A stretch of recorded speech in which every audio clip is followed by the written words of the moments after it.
Cancer is still the second leading cause of death in the United States. UChicago Medicine cancer experts join me to discuss how a study can help researchers explore the causes of cancer and learn more about how to prevent it. That's coming up right now on At the Forefront. And we want to remind our viewers that today's program is not designed to take the place of a visit with your physician. Let's start off with having each of you introduce yourselves to our audience and tell us a little bit about what you do here at UChicago Medicine. And as always, we are social, we're doing our best to socially distance ourselves with COVID. So Dr. Adounsi, you're actually at the desk with me, while Dr. Hassan is over in the corner of the studio. And Dr. Adounsi, since you're at the desk, we will start with you. Okay, well, my name is Kunde Adounsi. I'm the director of the University of Chicago Medicine Comprehensive Cancer Center. I also serve as Dean for Oncology in the Biological Sciences Division. I see patients with gynecologic malignancies, that is cancers of the female genital tract. I also conduct research really focused on how to use the immune system to fight cancer. Great. And Dr. Hassan, let's go with you next. So I'm Habib Hassan. I'm a professor of epidemiology. I'm a physician scientist, and I serve as the Dean for Population and Precision Health here at the Medical Center.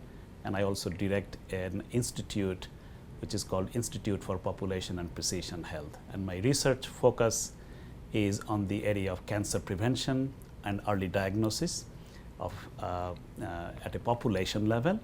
And I also do some work in the area of molecular and genetic aspect of cancer.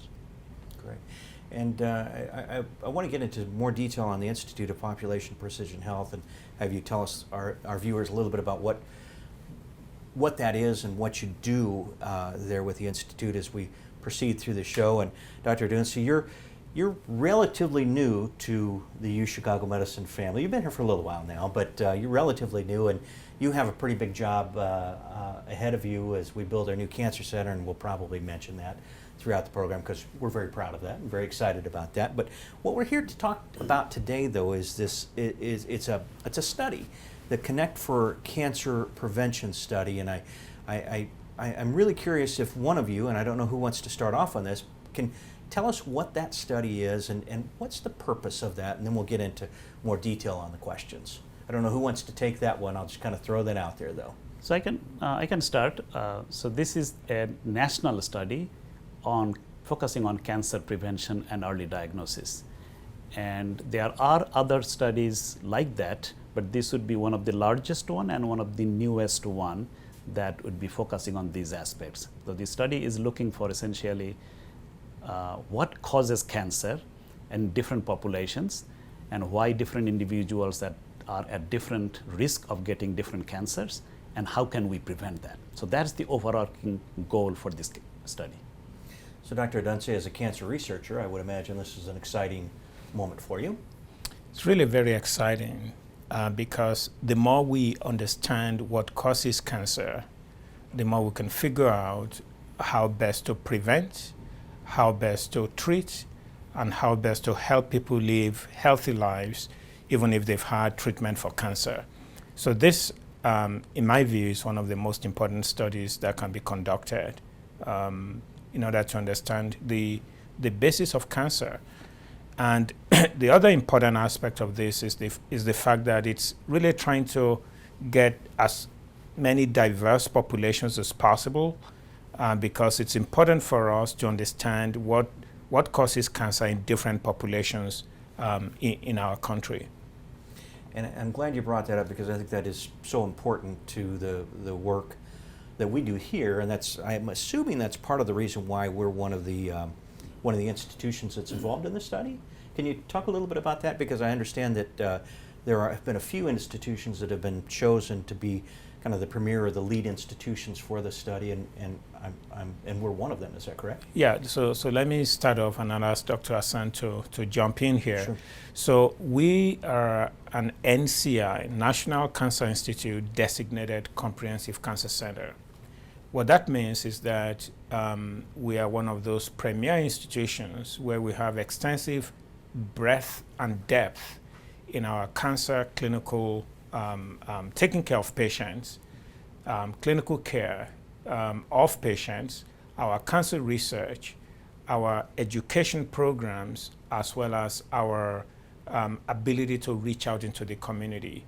So it is for this reason that we are one of the institutions that are chosen to conduct this really important study.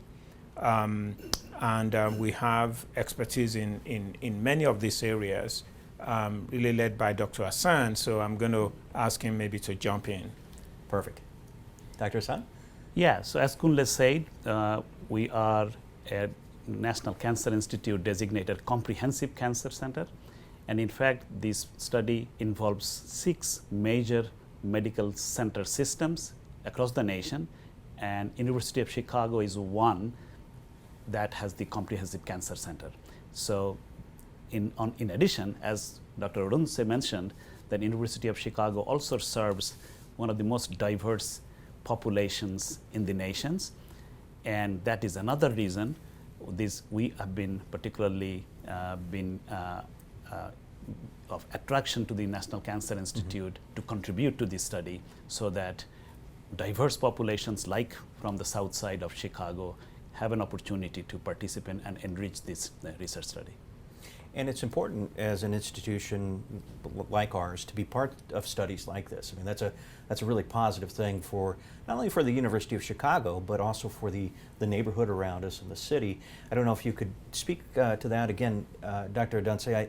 I think I can't emphasize enough why I think it's so important where we are located in the neighborhood that you do your work in, and the population that you work with, because again, I just think that's critical to the success of studies like this. Yeah, so we are located in a very diverse neighborhood, and with that comes the opportunity to really identify what are the key issues within diverse populations. So we have a unique opportunity here at the University of Chicago.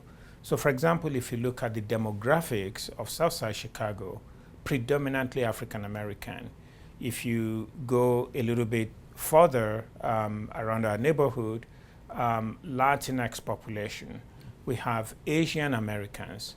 We have, of course, Caucasian Americans. So this is a very diverse neighborhood where, in fact, we're able to study the evolution of cancer in different populations, because different populations may have different backgrounds, different factors that affect how cancer develops and how quickly we can detect cancer.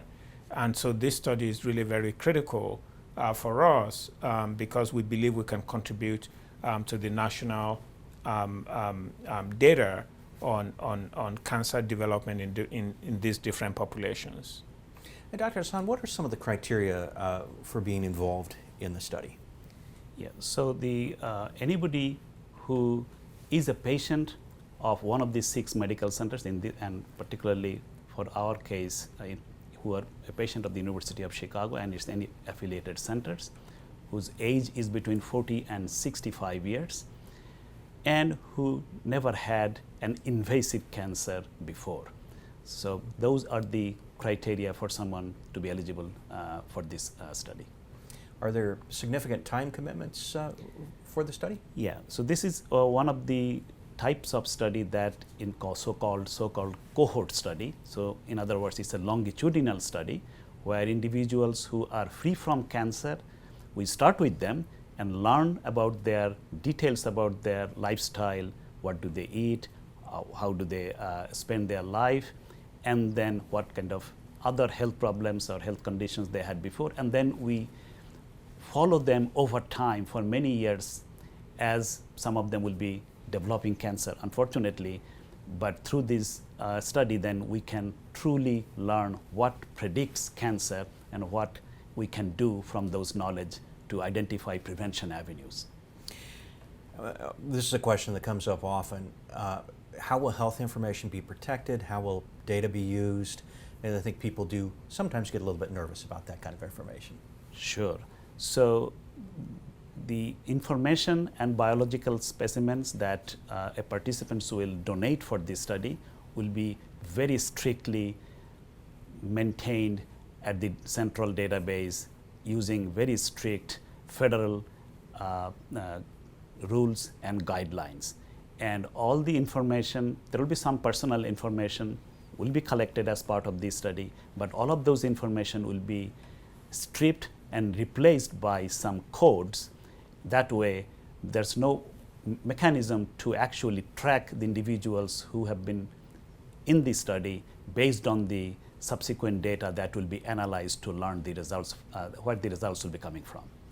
The other question that I think a lot of people will have is there compensation for a study like this? Does it cost anything to the folks involved? Yeah, so there will be some compensation for the time and effort donated for this study. So for the initial visit, where a participant will be doing the signing up some consent forms as well as donating some biospecimen samples as well as completing some surveys. For that visit, there will be a compensation of $25, and subsequently there will be other compensation given based on the subsequent visits and time and effort spent by the participants.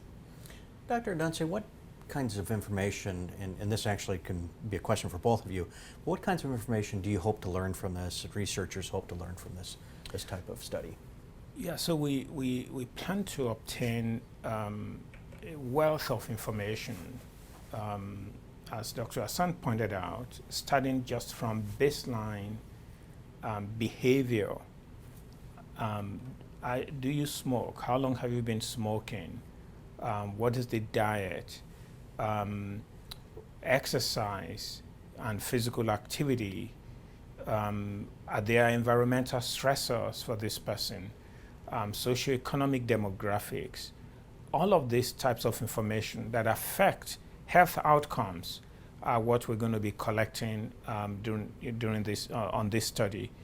In addition, biological specimens, blood, will be obtained really to study different aspects, the genetic basis, genetic composition, as you can imagine, or even the immune system. How does the immune system relate to the evolution of cancer is a very important question. And the different populations have different level of immune, if we can call it immune fitness, in order to fight cancer off. Those are the kinds of questions we want to understand, because that will allow us to be able to design better preventive measures or even therapies going into the future. So Dr. Hassan, from your standpoint, will there be other things that you're specifically looking at or interested in? Yeah, so in addition to what Kunle mentioned, the other aspect I may want to highlight that yes, this study will identify new causes that lead to cancer. For our case, in Southside Chicago populations, and there could be some other new biomarkers or molecular targets that are relevant for cancer development, especially our Southside diverse populations. So some of these information, if the patient is willing to receive, they have the option to get those results privately. And we will not share those results to their physicians, but if the participant wishes to share those information to their physicians, it would be absolutely okay. That's one of the questions I was going to ask you. I think that's very interesting. So the participants will learn a little bit more about themselves and their own health as well as they participate in the study. And how can information like that be used? And either one of you can certainly answer that one. So if a participant gets a study result, the participant can then share the information with their physician, with their own doctors, who will help them to interpret the results and also help them to navigate the next steps. If there's something that is abnormal, question is what are the next steps? How do I take care of this? So I think there's a lot of benefit in participating in this study, because information about yourself that you otherwise will not be able to have to obtain could be made available. Health information that could then guide regarding next steps, either to prevent or to treat in case there is already existing cancer.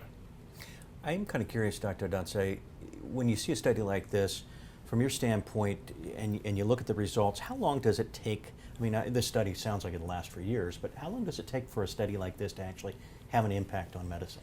Yeah, that's a good question. Sometimes the impact is not immediate. You may not realize the impact right away. This is a longitudinal study. It's going to take years and years before we get to the end of the study. But as you go along, you can begin to identify new information about, what are the causes of cancer, what are the tests that may predict cancer. So if you think about it right now, when we screen for cancer, there are only very few cancers that there are approved screening tests. Breast cancer, for example, mammography. So going for your mammogram helps to detect breast cancer. Colonoscopy for colon cancer. Pap smear for cervical cancer. So there are very few cancers. So we need to come up with additional ways to detect cancer early. So by following people over several years, we may be able to come up with tests that will allow us to screen for more cancers. And it's fascinating because I know the science is evolving and changing constantly in all of these areas. I was just speaking with another one of our physicians earlier today, and he was mentioning how they're now pushing for people to get colonoscopies earlier. It used to be 50, and now they're looking more at 45 because they think they can do more preventative work and find polyps early. So it's just the science just constantly evolves, which is very exciting. Yes, very exciting. And as I was saying, you can imagine that even before you get to the end of a study, you can already gain a lot of information that can help patients, that can help guide how we prevent cancer. So I want to ask a couple of questions that are a little bit off script, but it's certainly what the two of you do. And I think it's very interesting stuff. I know we're in the process right now of building a new cancer center, which is going to be a huge project for the University of Chicago Medicine, the biggest project by far since I've been here. And there's so many exciting aspects about that. Not only are we dealing with the patient and the treatment of cancer in very new and very different and very welcoming ways, but also research. I know that's a big part of what you do and what you're interested in. Can you talk to us a little bit about this time here at UChicago Medicine and why this is such an important time for the community? Right, so that's a great question. I think the building of this new cancer hospital is perhaps one of the most important events in the history of this campus, because for the first time, we're going to have a freestanding cancer hospital in the city of Chicago for the first time ever. Secondly, this hospital concentrates all of the cancer-related facilities in this one building. So a patient doesn't need to go back and forth and run up and down in order to get services, whether it's getting x-rays or CAT scans or even seeing your doctor. So the way this new hospital is programmed is that there will be multidisciplinary teams of physicians and providers that are taking care of patients. This hospital is going to be one of the most patient-centric hospitals. I mean, I've been to many hospitals. This is the most patient-centric, whereby ability of a patient to navigate is going to be seamless, the way this hospital is designed. I mean, I'm just amazed when I saw the planning and design and what is going to go in order to keep the patient at the very center of this hospital. On top of that, some of the breakthrough, groundbreaking research that are coming out of the University of Chicago, this hospital provides opportunity to be able to take the research and to apply it to for patient care, so that patients can expect to get the latest possible therapies for their disease. The final thing that I want to point out is that this hospital is laser focused on engaging our community, making sure that everyone have equal access to healthcare, to cancer healthcare. So as part of this, we see the hospital almost like a hub, and then we have spokes, we have navigators in the community to make sure patients are able to navigate the system and gain access to this hospital. So I'm very excited about this. It's one of the most exciting things that I have been involved with, and we believe that it's not just going to serve patients in this region. This is going to be a destination center beyond our region. Yeah, there's no doubt about that. I think patients will come from all over the United States and all over the world for this facility, this institution, and more importantly, the incredible caregivers that we have working here and will have working here. One thing I wanted to point out, and you mentioned how important it is to the community, because first and foremost, we'll be serving those patients that live in the neighborhood. We're also taking input from the community and from patients as we work on the design and the planning of this. I've met a couple of the patients that have been involved in this, and to me it's fascinating to hear them talk and some of the meetings they've been through and some of the planning sessions. This isn't just about an organization that's building something and then expecting people to come to it. We're really kind of holding hands with the neighborhood and saying, we want you involved and we want your input. And I think that's really, really important. Yeah, very important that you bring that up. During the planning process for all of this, what we've done is to make sure the community is engaged. There's a community advisory group. We've done community needs assessment. We even have former patients. A patient advocacy group is involved.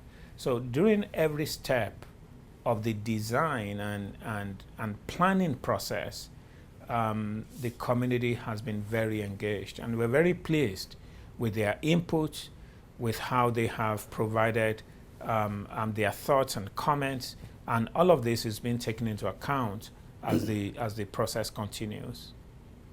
Yeah, I just think that's so important. Dr. Hassan, I want to talk about the Institute for Population and Precision Health and your mission here at UChicago Medicine. This is something that I think probably a lot of people don't understand exactly what it is that you do and how important it is to healthcare and the delivery of healthcare to a broader population. Could you give us just a little bit of a lesson on that? Sure. So our Institute for Population and Precision Health was conceived 5 years ago, and it's one of the unique organization, I would say, across the nation that it bridges public health and precision medicine together. As you know, there are a lot of breakthroughs and new development in cancer treatment and therapies that has been happening in different parts of the nation, especially the University of Chicago Cancer Center. And the goal of this institute is to make sure those modern discoveries that happening for revolutionizing cancer treatment and cancer outcomes are accessible to everybody and applicable to that. And that's part of the reason for a study like that. This is an example of this CONNECT study that our institute is undertaking, like other studies.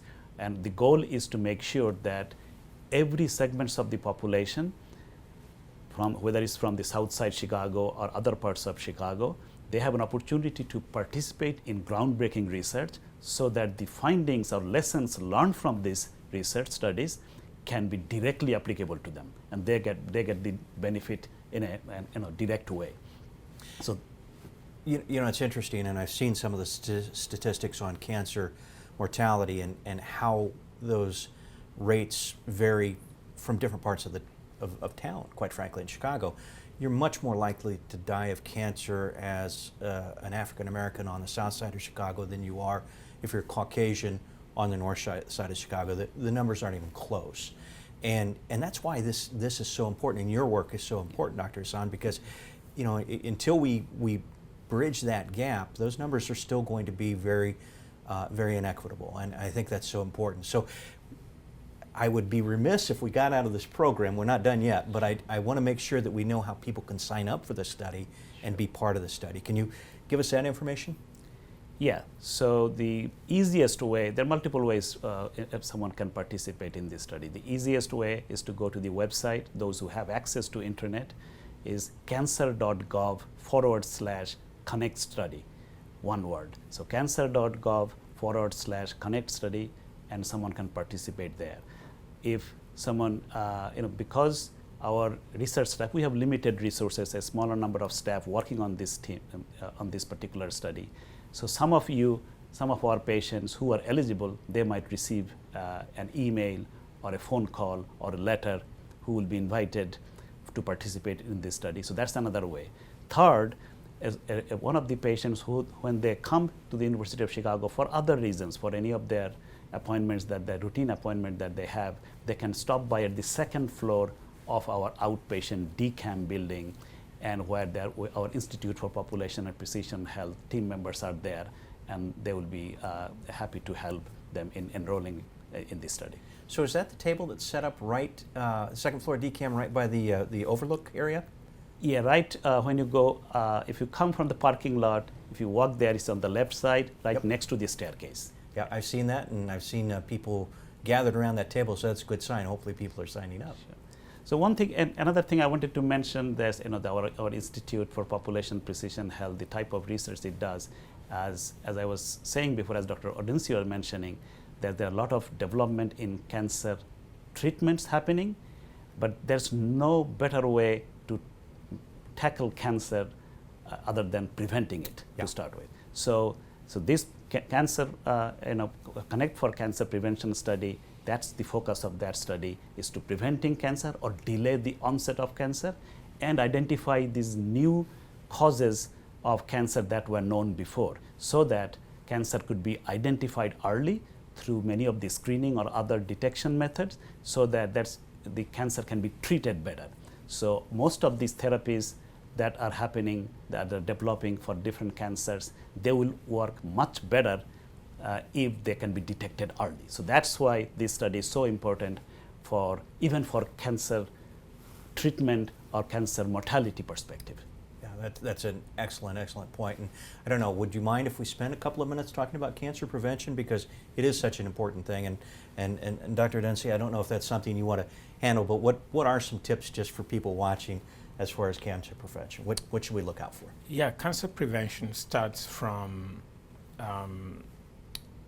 how we behave, really. There are some behaviors that could help to prevent cancer.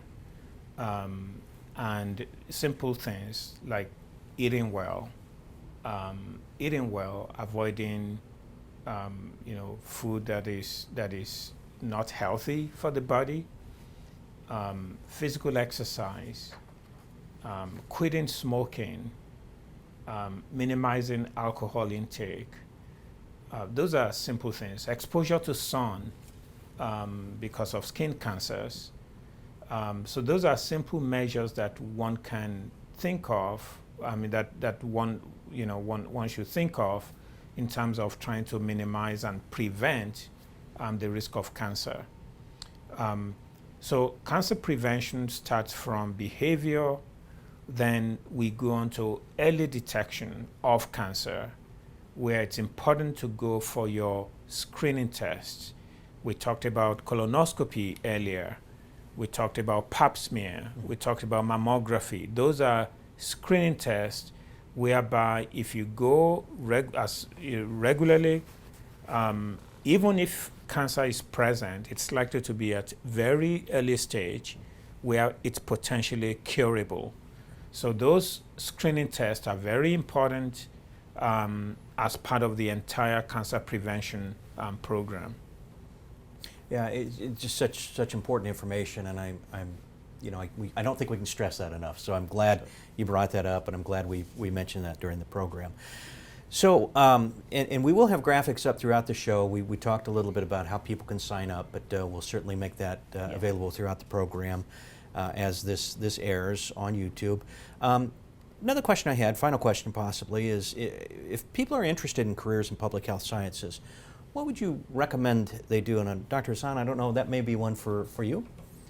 Yeah, sure. Public health has always been important, but it's probably more important now than ever. And the COVID-19 pandemic has probably highlighted that in a real way. So our University of Chicago, we have a Department of Public Health Sciences that offers several graduate programs on public health. We have a master's in public health degree. We have a master's in precision health, as I mentioned before, which can translate public health into to the community and can translate precision medicine for community benefit. Then we also have other graduate programs focusing on different aspects of public health disciplines here at the University of Chicago. We also have training program for undergraduate trainees from Southside Chicago institutions, other minority institutions, who can get exposure to cancer relevant or public health relevant research here at the University of Chicago. Similarly, we also have mentoring program for public health community scientists or a citizen scientist who can get exposure to cancer research experience through our Cancer Center as well as Institute for Population Research resources and infrastructure. It's an exciting time to be part of your worlds. The work both of you gentlemen do is just, it's fascinating, and it's certainly such a positive thing for the community. Thank you both for being on the program today. I really, really do appreciate it. I think this is such important information. Just really happy that you guys could make time. I know you're very busy, and we're also hidden away, so I knew it'd take a while to even find our location, but you made it, and we really appreciate it. Thank you very much. We are out of time. Special thanks to our guests for being with us today, and a thank you to those of you who watched. Please remember to check out our Facebook page for our schedule of programs that are coming up in the future. If you want to make an appointment, you can go online to uchicago.medicine.org or give us a call at 888-824-0200. Thanks again for being with us today, and I hope everyone has a great week.